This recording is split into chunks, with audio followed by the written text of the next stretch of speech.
Hello and welcome back. Come sit for a spell and join me around the cauldron for this sometimes rambly, sometimes educational podcast with me, Megan, the witch here around the cauldron.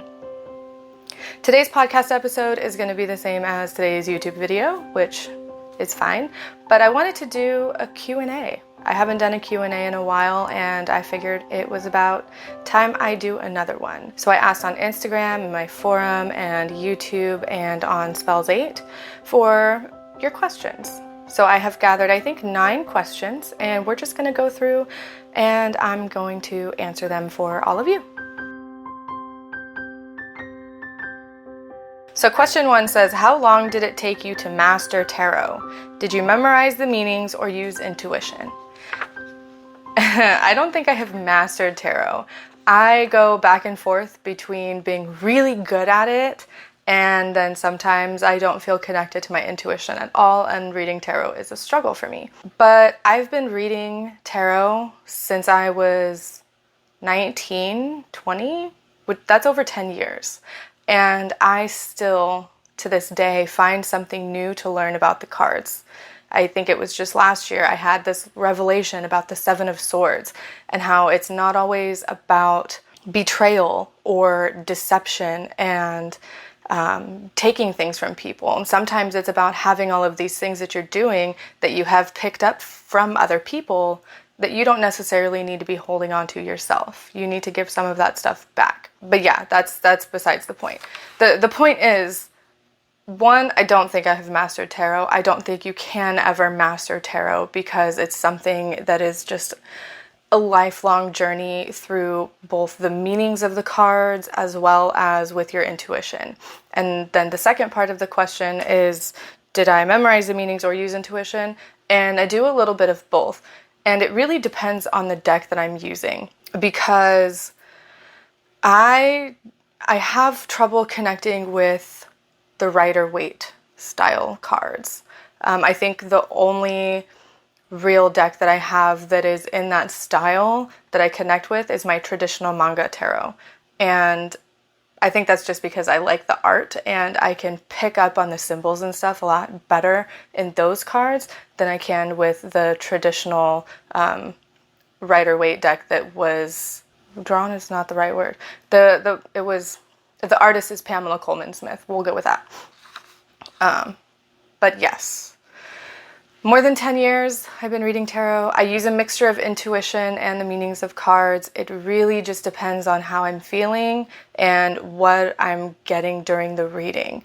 I tend to use the meanings of the cards more when I'm reading for myself because sometimes I'm too close to the situation. So what I'll do first is I will ask my question and I will pull the card, write down the meaning of the card and the symbols and any sort of feeling that I get from the card, and I'll leave it alone and come back to it later.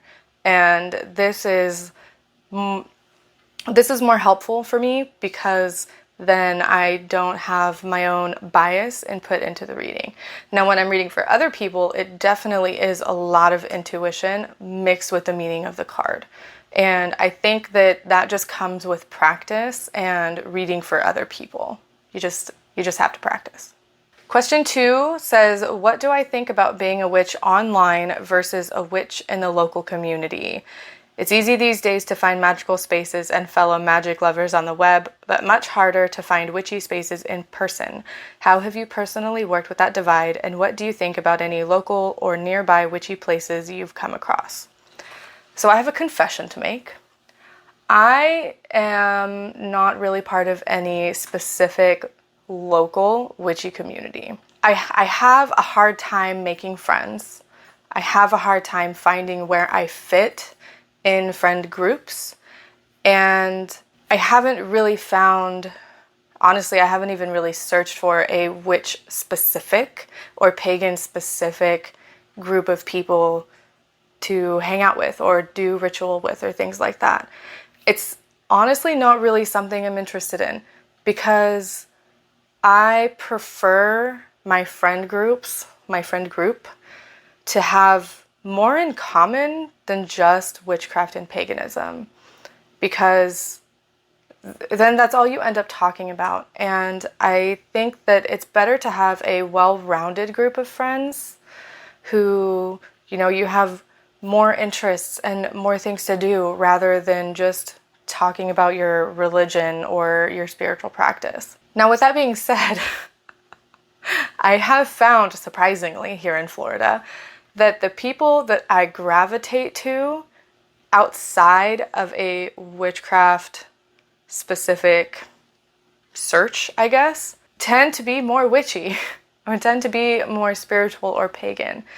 And it's funny that it worked like that, because even when I lived in Oregon, I didn't get out much. We lived in a small town and I was always working, and we spent time together as a family, and we went and did things like that. I didn't really have any in-person friends when I lived in Oregon. And honestly, I haven't really had in-person friends since I lived in California. And I think that's just because that's where I'm from, that's where I grew up. The friends I made there are friends that I went to school with, and some of them I still talk to today. But here, it's different. And I credit a lot of that, honestly, to homeschooling my child. Because if I wasn't homeschooling my child, we wouldn't go out and find homeschool groups. We wouldn't go do these field trips and these activities with these other parents and children. And it just so happens that the group that I got involved with is all about inclusivity, diversity, all kinds of things like that. And many of them are witchy or witch adjacent or spiritual themselves. So that just sort of happened. And I do think it can be difficult to find people in person that you sort of vibe with. And it's harder to interact with people in person, in my experience, because when you're online, you can come and go as you please. And if you find a group that turns out to be not so great, you can just slowly back away, leave the group, and be done with it. And that's a little more difficult to do in person. But when you do find those people in person, the experiences are just so much better, I think. And it's nice to have people either in person or online that you can talk to about the spell work that you're doing, or the divination, or the deities or gods that you're worshiping or talking to or petitioning, without having people look at you like you're crazy. Been there, done that. It's not so fun. But I think the extent of my in-person witchy experience is just that. We just kind of gravitated together, and now we're all friends. The next question says, what is polytheism and why do you believe it? So polytheism, I have a whole video on polytheism, hard polytheism versus soft polytheism. So I will leave that in the description and in the show notes for podcast listeners. But very briefly, polytheism is the belief in or worship of more than one deity, more than one god or goddess. And that's the most simple definition that I could give to you. Why do I believe in polytheism? I think that's a bit more complicated, because for me, it's just something that feels right. It feels like the right answer. There's so much in the world, so many different cultures and belief systems and types of people, so much disaster and natural connection that I can't just believe in one God. It doesn't work for me. I don't find that fits in with my worldview, I guess. But also, I can't just believe in no gods. That has not been my personal experience with spirituality and divinity. I have had experiences where it's just oh my goodness, this is a legit thing. These beings, these entities are here and they are real. I don't believe my gods are real. I know my gods are real. It's up to other people to believe in it or not. But I know what my truth is, and polytheism just fits with my truth. The next question says, what does witchcraft mean to you?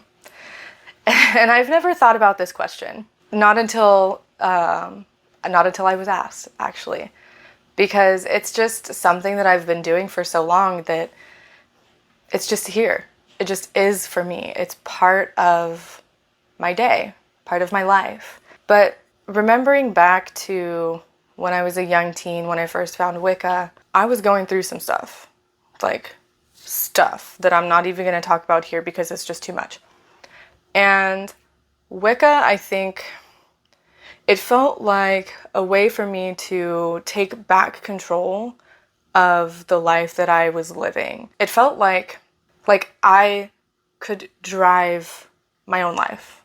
I could choose the direction that I was going in. Because as a 12 or 13-year-old with all this stuff happening, like, it feels very much out of control. And that's hard. That's hard for anybody. But I mean, it was especially hard as a young teen going through whatever life was throwing at me, but also going through like puberty and dealing with being bullied and things like that. It very much was a way for me to connect back with myself and my inner power. Now, it's still kind of the same. It is still a way for me to connect with myself. I do a lot more self-reflection and more work on my home and my family than I did when I was a teen. But it's also a way for me to help the community because I do community healing. I do community energy work. I do community divination. And it's very much, I don't know how to explain it. It's my power, it's my connection, but it's also my community service. I'll leave it at that. The next question says, how do you know an online or in-person group is right for you and not just intuition? And I think I could probably do an entire video on this, how to tell if a group is right for you, what are some red flags to watch out for, and things like that. But I think outside of intuition, there are a few things that you really want to pay attention to. The first, if you're new to the group, how do the group members approach you? How do they treat you? Are they friendly? Are they standoffish? Do they just kind of ignore you? Is there a hierarchy to the group? You know, is there a leader? If you're talking about a coven, is there a priest and a priestess? And how do they approach the group? Or is it a sort of democracy? Everybody gets together and everybody talks. Everybody has their time to share their thoughts and opinions. And when it comes to sharing thoughts and opinions, is everyone given the chance to speak? Is everyone given free reign to say what they think and what they feel? I think that's extremely important. If I'm in a group setting and everybody is talking and everyone is sharing their thoughts and opinions and I try to speak and then I can't, or I feel like I can't share my thoughts and opinions, I immediately shut down and I want to leave. I don't want to be part of a group that doesn't want to hear what I have to say too. If we're all listening to each other, then, I deserve to be listened to as well, right? You also want to watch for dog whistles, things like folkism and racism and fascism and transphobia and things like that. And sometimes it's not presented blatantly. Actually, most of the time, it's not outright, I'm a racist, outright, I'm transphobic. It is subtle. Those could be hard to catch if you don't know what you're looking for. So really paying attention to what people are saying and how they're saying it as well. And then a personal one for me would be accommodations. So do they accommodate for any disability that someone might have? Do they accommodate for children? In my case, I have a child and she likes to go with me to most places. Any place or any group online, bringing in kid doesn't matter. But in person, any place that I don't feel safe or I don't feel welcome and included in an accessible way for me is not a place that I want to go. So I hope all of that really answers that question. I'm going to add this to my list of video topics, and in the future I will do an entire video on how to know if a group is right for you or not. The next question says, I'm curious if your parents automatically accepted that you were into witchcraft and paganism, or if it grew on them, as your last video contained items that your parents bought for you for your craft. Okay, so the video that they're talking about is my consecration video, I believe. I will leave a link to that in the description and in the show notes for anyone that wants to see what those are. But as for the question, no. My parents were not automatically accepting of me being interested in witchcraft and paganism.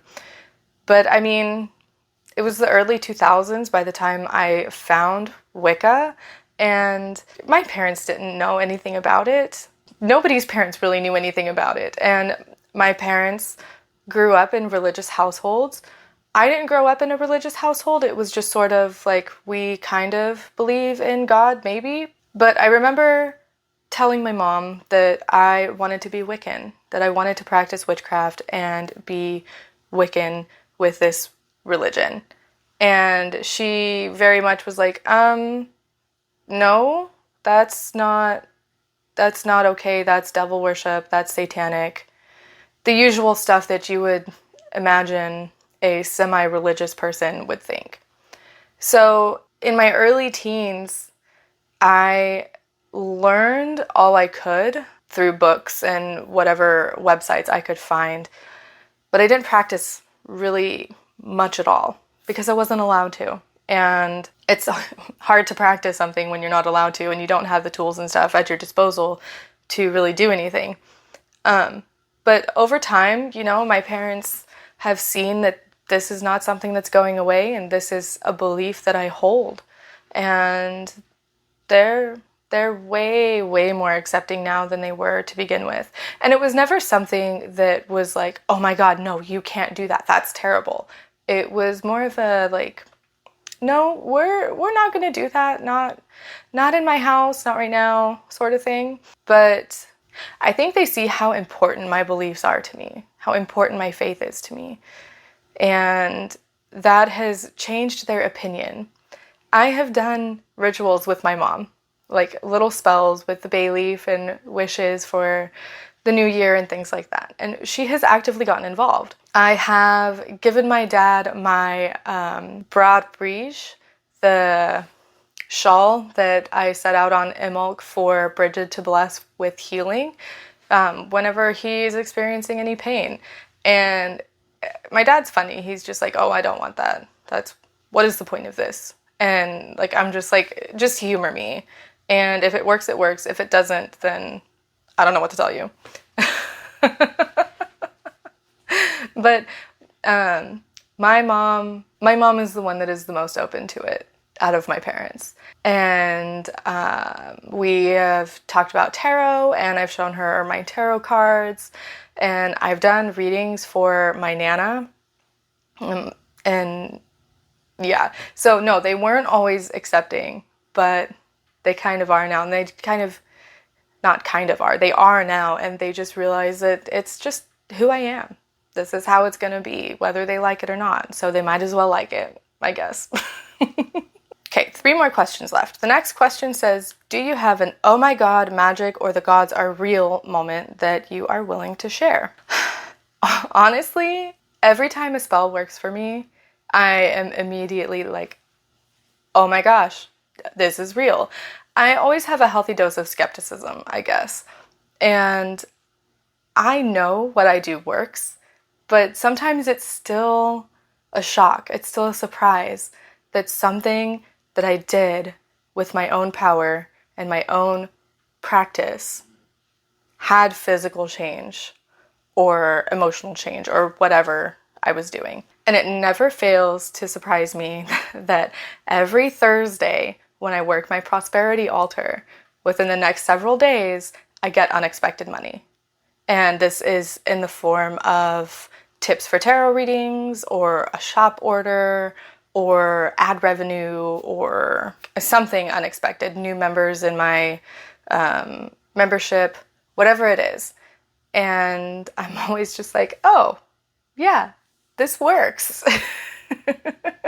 And I don't know how many times it's gonna have to work for my fiance to be like, oh, hey, this does work, because he's always just like, oh, it's just a coincidence.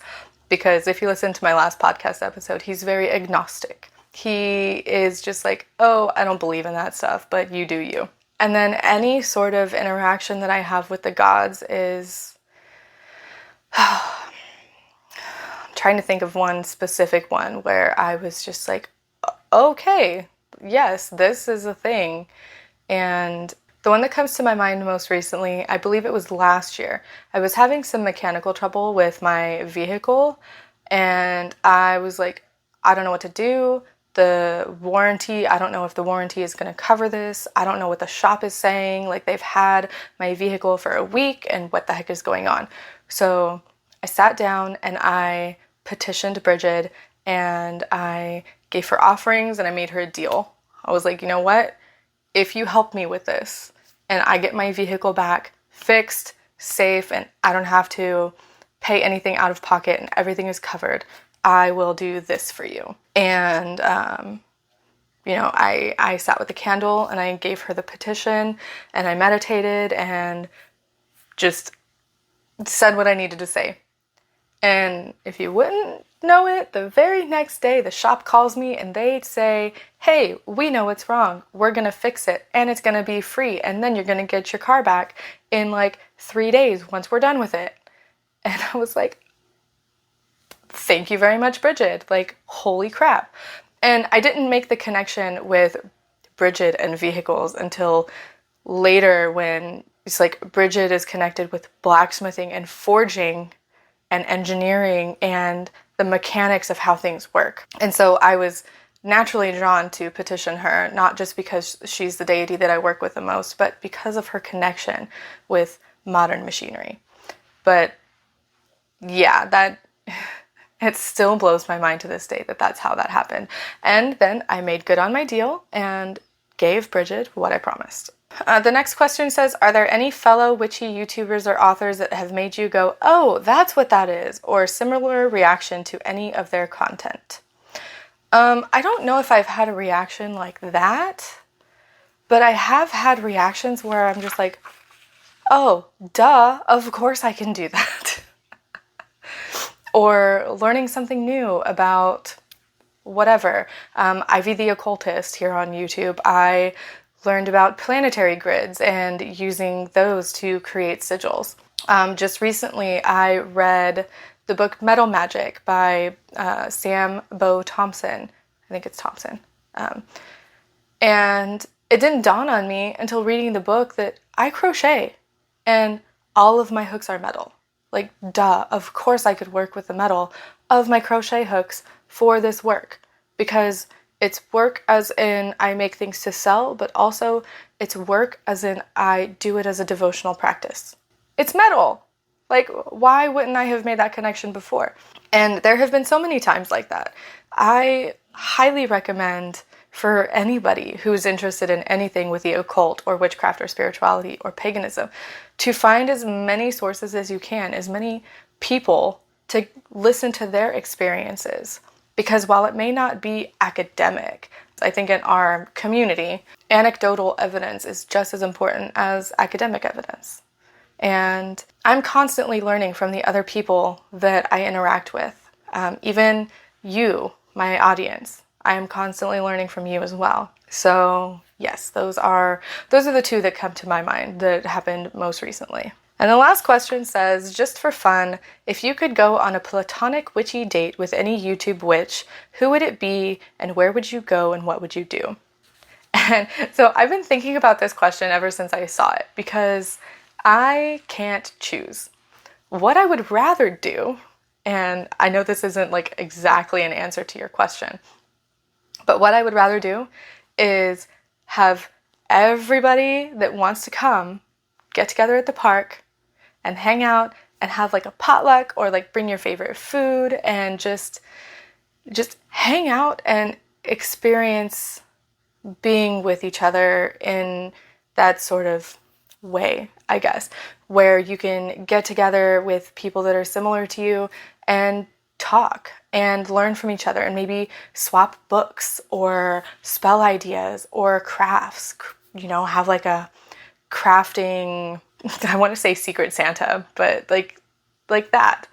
And I think that's what I would rather do than just pick one person, because I can't pick one person. There are so many great people out here on the internet, on YouTube, so many great authors and people with podcasts and other creators that it's impossible to pick just one. And so I'm not going to. I pick everybody that wants to be included for my made up picnic at the park. That's what I would do. So if that ever happens, then I will make sure to invite everybody that wants to come. Will it ever happen? I have no idea. Right now, I don't recommend coming to Florida at all. And that's it. Those are all of the questions that I have for you today. I hope you enjoyed this episode, this video, and sort of getting a peek inside of my brain and the way that I think, I suppose, and my past experiences, because I feel like my past experiences could be helpful to someone else. And if it is, then that's awesome, and I am doing what I set out to do here.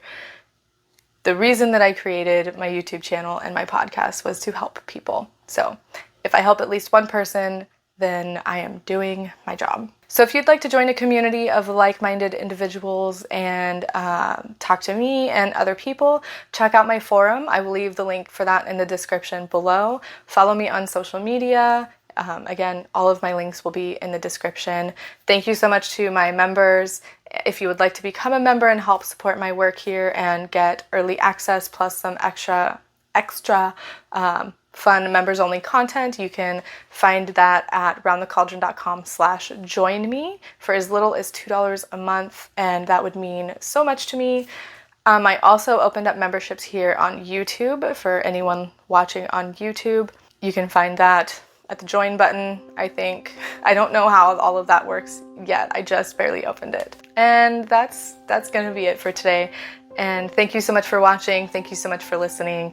And I will talk to you next time. Bye.